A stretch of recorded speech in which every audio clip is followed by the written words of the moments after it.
Locatone Zodiac Inspired Makeup Look, Episode 3, and this time we're taking on Gemini.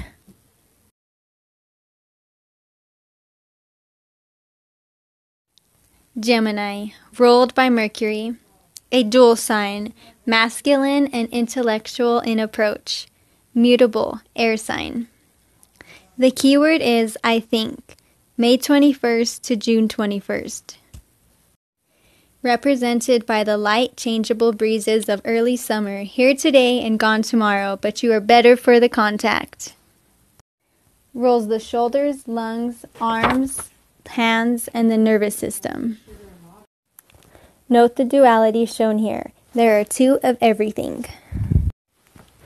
Gemini is called the sign of the twins, but inwardly it represents the conscious mind. In the opposite sign, Sagittarius, lies the potentiality of the superconscious facilities of illumination and wisdom. From the standpoint of the universal laws, Gemini is the most important of the 12 signs of our Earth. Everyone on Earth comes under the influence of Gemini. It represents the dual forces, the opposition of the human and the divine in all of us. In mythology, the sign is represented by the two brothers, Castor and Pollux. One is the heavenly twin and the other is the earthly brother. Until the two are harmonized, the law of opposites will continue to operate. Gemini is called the butterfly of the zodiac, for he flits from one situation to another in order to gain growth through varied experiences. It is the most versatile and adaptable of signs, but it is not noted for concentration or persistence. The Chinese speak of it as the monkey sign because of extreme restlessness, like the monkey brain, monkey mind.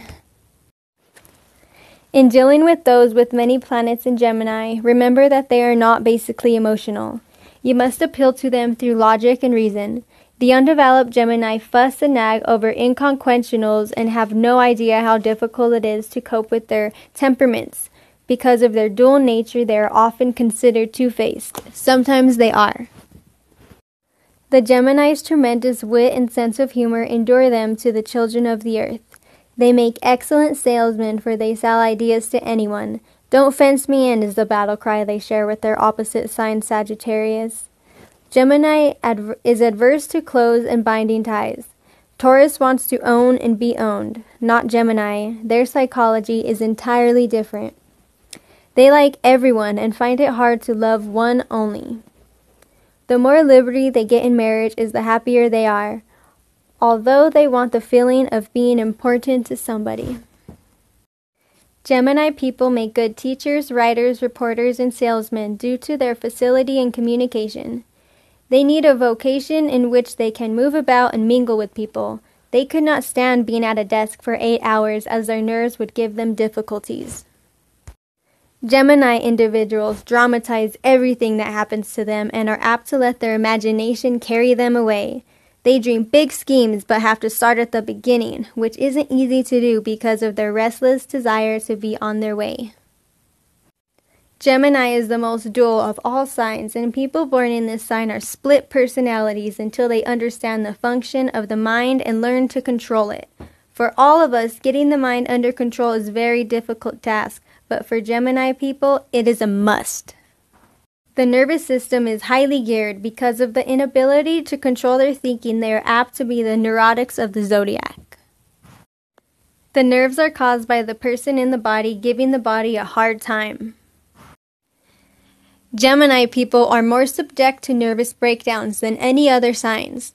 Their preoccupation with themselves is at the root of their difficulties. Their way out is to take the emphasis off the self and lose it through service to others. Because of their tendencies, they can be inveterate smokers, and if so, their lungs will pay a high price. The spiritual motto of the Gemini sign should be let go and let God. There is magic for all of us in that simple word, let. Let go that flow, girl. Let go and let God. Let go and let the universe. Let go and let your higher self. Now continuing the legend of the zodiac story. And it was morning as God stood before his 12 children, and to each of them he planted the seed of human life. To you, Gemini, I give the questions without answers, so that you may bring all the understanding of what man sees around him. You will never know why men speak or listen, but in your quest for the answer, you will find my gift of knowledge. And Gemini stepped back into place. Now let's talk about Gemini's planetary ruler, Mercury. Androgynous Mercury rules the reasoning mind, the link between spirit and form, and is the messenger of the gods, also known as Hermes and Tahuti or Thoth. With the reason in mind, we are self-conscious, aware of the activities in the world about us. We are able to perceive and evaluate through thought and action, to observe cause and effect, action and reaction. Mercury is the link of communication, inwardly, the link of reason between spirit and form.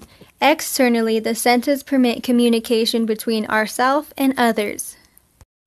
Through reason, man has freedom of choice and is responsible for his own acts. He has the opportunity for self-conscious achievement and growth, and he can become aware of his divine origin and potentiality. A few key words for Mercury are reason, agility, expressiveness, duality, senses, changeability, activity, brilliance, alertness, versatility, discrimination, persistence, awareness, efficiency, skepticism, irresponsibility, verbosity, mental instability, indecisiveness, criticalness, diffusiveness, restlessness, intimidativeness. Mercury is the planet ruling the intellect, the intelligence, the mind, not the brain mechanism that is ruled by the moon.